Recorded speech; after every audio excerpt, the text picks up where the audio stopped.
And welcome to another episode of Expert Speak. I'm Michael DeLon. Today I'm talking with Ron Latz. Ron, thanks for being here, brother.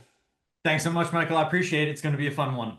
It is going to be a fun one because, well, Ron's a marketing guy just like me, but in a totally different way, which I really appreciate because we're going to have some fun conversations. So Ron runs a company called Legal Phoenix. He works with, he's a legal marketing consultant for law firms. And so I'm not gonna spill the beans, but he approaches marketing and being a business partner with you a little differently than you might expect. So we're gonna dive into that conversation. But Ron, as we do that, tell me, how in the world did you get doing what you're doing today? Michael, I've been in the legal space for about 15, 16 years. I started off with Reuters. I ultimately moved on, started my own side hustle or shop, if you will. I then moved on to help rebuild a smaller boutique legal marketing agency. And just throughout all that experience, working with hundreds of firms, I wanted to go out on my own. I thought that there was a gap in the market, and I felt that Legal Phoenix could fill that void in acting as more of a neutral partner for lawyers as they kind of navigate the complexities of the vendor landscape and also try to figure out their entire marketing strategy, what's working, what's not working. So we offer consulting services as well as fractional CMO services exclusively for lawyers. Okay. All right. That's great. So let's unpack that a little bit because that's what I love about what you do. And what's a little different is you're a partner. You come in as a neutral partner, meaning you don't have a set agenda in your mind for what an attorney needs to do for marketing. When you come to the table, you're going to investigate and figure out what's going on and then provide unbiased decisions, directions. Unpack that a little bit. Yeah, we'll talk about the vendor agnostic or just being vendor neutral. All that really Okay. means here is that I'm not selling the products and services that most of my law firms need to leverage in order to generate visibility online. We don't sell SEO. We are not managing ad campaigns on behalf of our clients or building them. We don't design or develop websites, right? We partner with the best in class across the industry to ensure that our clients get a quality product at a market competitive rate. And we Mm-hmm. found that this just puts us in better alignment with our clients because we're not selling what they need, right? I've Right. had a lot of experience. I've sold these products. I've purchased them on behalf of lawyers. We try to put ourselves in a position where it doesn't matter who you're working with, right? We just want to ensure that what you are investing in is producing the result that you expect.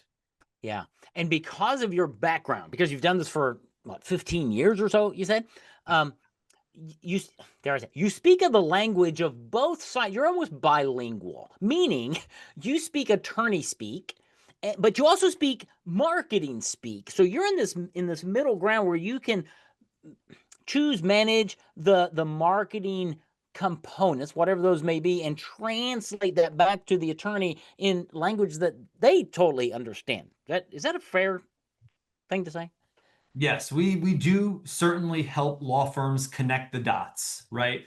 A lot of times the management of vendors, oversight of in-house resources is delegated and outsourced to me and my team. So not only are we helping develop strategy, ensuring that that strategy is aligned with their business goals and objectives, but we also understand there's a lot of tactical work and execution that needs to be done. Yeah. Many times, though, there isn't a single point of contact within the firm that either has the experience that we have or is got the time in order to translate amongst each side. We understand the marketing lingo, the jargon, and the acronyms, right? So when we're having meetings with the vendors to ensure that we're hitting our deliverables and whatever goals we've set out for a month, quarter, year, whatever it may be, we can then essentially go back and speak in plain English to the law firm so that they can understand, okay, what's working, what's not working, what are we testing, what are we learning, and then we keep that feedback loop open, which is so important so that the vendors know, are we hitting the mark? Do we need to adjust? Do we pivot? Things like that. So the firm feels like their investment is protected and safeguarded, and the agency feels like the lines of communication are always open, and they also have someone fighting in their corner because, listen, sometimes it's a little bit difficult to explain these types of tactics or initiatives or Right. things like that to where a non-marketing expert understands them. Right. And sometimes, I mean, unfortunately, marketing sometimes takes a little bit of time to really begin producing results. And business owners, well, we don't like that. We want immediate. And so having that buffer there to help with understanding on both sides, I can only imagine helps the relationship between the vendor and the attorney. Fair? We've been conditioned by Amazon Prime to get everything overnight or within 48 hours, instant satisfaction and gratification, right? Right. And with many marketing efforts, whether it be referral, organic SEO, community engagement, business development, relationship building, these are long-term plays, long-term Right. investments. You can't just flip a light switch and think, I'm going to get everything handed to me in one Right. sweep. Doesn't work that way. It doesn't. It doesn't. And when you've got Ron and his team working with you, what you find, at least what I have found in marketing over and over and over again, is when you find something that works, the Mhm. longer you do it, the better results you get. And then you can go and add something else and something else. Have you found that over time? You've been doing this a long time. Is that a accurate thing to say? Yeah, I think many businesses in general they try to do everything, a little bit of everything. What happens is then they're average or mediocre at best across multiple channels. Right. I do like to take more of a thoughtful, strategic approach with clients if they are, for example, maybe they're building on one particular channel. Let's maximize that channel. If we know that Yeah. it's working, let's ensure that we don't let it slip by the wayside for the new shiny object that just got released. Let's continue to nurture, feed it so that we can continue getting those types of results. And then over time, you can test out additional channels, right? You can apply the lessons that you've learned, but listen, these channels they've got their own little nuances and intricacies in order to be successful. Maybe you have a different segment of your audience there, so your messaging's got to be a little bit different. But still, instead of just jumping in and trying to boil the ocean, you look at this singularly and try to extract as much as you can before you go to the next one. Yeah, absolutely. Here's something that because I want to talk about what's going on in the attorney's mind and heart before they reach out. Here's something that I've seen. I go to conferences, right, and we display our booths and our wares and all that. And the good thing is I'm the only book guy at 90% of these things, right? Mhm. But I look around at all the vendors, and there are a half a dozen SEO or website and what happens is the attorney goes from one to the next, to the next, to the next, to the next, and he finds somebody he relates with. Then I'm sure he takes back to his team. I've got it. I found can you talk to that and how you would almost insert yourself in that to say you don't have to do all that, lawyer. That's what unpack that because I see that happen conference after conference, and I can only imagine the havoc that is being reaped on those law firms and the loss of growth they're experiencing because of that. Listen, I can empathize with that as well as the visionary within my consultancy. I constantly have new ideas that I want to test and experiment with, right? But we at the end of the day, we've got a job to do, a service that we need to deliver to our clients, just like the managing partner or the owner of a law firm who is going to these conferences to educate themselves so that they feel informed. When Right. they come back rejuvenated, drinking the Kool-Aid, they're very excited about trying something new. It's just got to be taken in balance with what you might already be doing. There could be financial repercussions, right? You might have to have an investment into this channel. Yeah. It might conflict with some of the other things that you are doing. You have to understand how to coordinate all those efforts. So when the visionary of a firm is bouncing off all these ideas, it's our job to consolidate them, centralize them, see which ones kind of align most with their brand, with their messaging, with their positioning, and then come back with again a recommendation that we think is going to help lift all boats, right? Yeah. But Right. listen, I love it when they go to those conferences because then they are able to meet everybody. They could see what the market has to offer. You might have half a dozen or a dozen of the same types of agencies. It's just trying to figure out who is uh, got your best interest in mind. Yeah. Well, that you use the word early. The way you work with a law firm is alignment. You really like to have great alignment, and I think that's because of your vendor neutral position. Mhm. You're there with the attorneys and that law firm's best interest in mind, right? We hear that so often, it's almost just becoming meaningless. But because of the way you have structured your consultancy, dare, dare I say, you've got nothing to offer except your expertise and the value that you bring to say, okay, what are we trying to make happen? And Mhm. how are we going to do it? And oh, by the way, I'm going to run the gauntlet Mhm. and help you, Mr. or Mrs. Attorney, spend more time doing what you're great at. Because this is what I'm great at. Fair? I'll tell you a very quick story about when I jumped into the legal industry here. I was with Thomson Reuters. At that time, you had the rise of the Avvo legal directory. Reuters was also in the midst of acquiring super lawyers. And this is when I was it was known as a client development consultant. I was a sales rep, right? So I was responsible for helping, my firms basically grow as much as they possibly can. But I also had a responsibility from a sales perspective to hit a quota, right?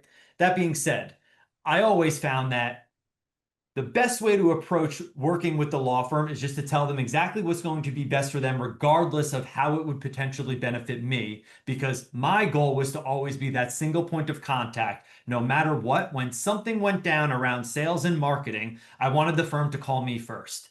Yeah. So when I would offer, or at least recommend and propose that they would buy these other products or profiles, they would kind of scratch their head because at that point it was with FindLaw, like Super Lawyers was something different. I clearly wasn't selling for Avvo, and I'm going in and telling all these lawyers to buy somebody else's products and not mine. They always thought Mm, there was a catch. They were like, there's something else behind this here. Like, why is this guy doing this? And the reason why I did it is because those directories were showing up frequently and prominently on the search page results. So if yeah. I told them to purchase something that was going to generate results for them, they'll remember that. And I Absolutely. could never really escape that bias, understandably so, whether I was with FindLaw or the smaller boutique marketing agency, because I was still offering those products and services. So that's why I wanted to completely untether myself from it so that the lawyer always knew that my loyalty was with them. I was never going to sell them the product, but I was still going to defend the agency if the firm was in the wrong. We've got to look at Oh, brutal facts. We've got to look yes. at what these conditions are and address them accordingly and not live in a false reality. Yeah, absolutely. Boy, so well said. Um, let's talk about the attorney who hasn't reached out to you yet, but Okay. they probably should. What's going on in their life, in their firm, in their head, their heart? What are they experiencing on a regular basis that's kind of those red flags or yellow flags to go, maybe Ron could help me with this?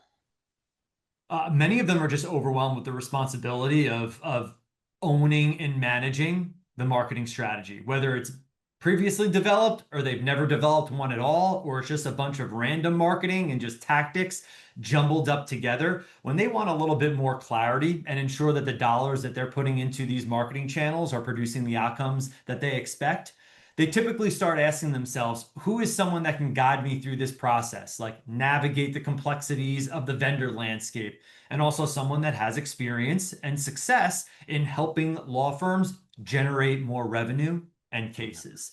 yeah, That's, at the forefront, one of the simplest. There are other situations where the marketing team is growing. They've got a lot of internal resources and they just don't have the manpower or the bandwidth to give them the support that and direction that they really need, right. right? We live and breathe this stuff every single day. We love talking shop and strategizing, but we also need to ensure that, we're getting the deliverables done. Yeah, So not only is it to help with some internal accountability, but also with their vendors and their partners to ensure that the feedback loop is created, lines of communication are kept open. And then there's others that just want to kind of hit the reset button, Michael. mm, They've been in a relationship, maybe with a vendor that has run its course. Maybe they want to try out another channel. Maybe they're attempting to move into a new market and they need to go to market strategy. So they would bring us in on a consulting basis to walk them through that, do the due diligence, the competitive research, and we try to arm them with as much information as possible before they go and throw yeah, hard-earned dollars absolutely. into, a marketing campaign. Yeah, that's cool. Well, that's you really span the gap there, and I love how you mentioned you can work with a firm that's growing that maybe doesn't have a marketing team, and it's just the entrepreneur, right? Or you can work with an established firm that actually has a few people in marketing, but they really need some oversight, some direction, maybe, and some alignment even internally, because that can get out of whack. And you bring such a I'm trying to find the right words, a clarity. It's like you've broken through the cloud level and you can see things so much clearer, but you're bringing in that C-suite perspective because Mhm. you're in alignment with the owner to go, okay, what are we trying to make happen here? Mhm. How do we make that happen? Here's a go-to-market strategy. I got this. We're going to report back all the time, and I'm going to make sure that there's great accountability on both sides so that we can reach those objectives and generate more profits, serve more clients, and all of that. Is that a good summary?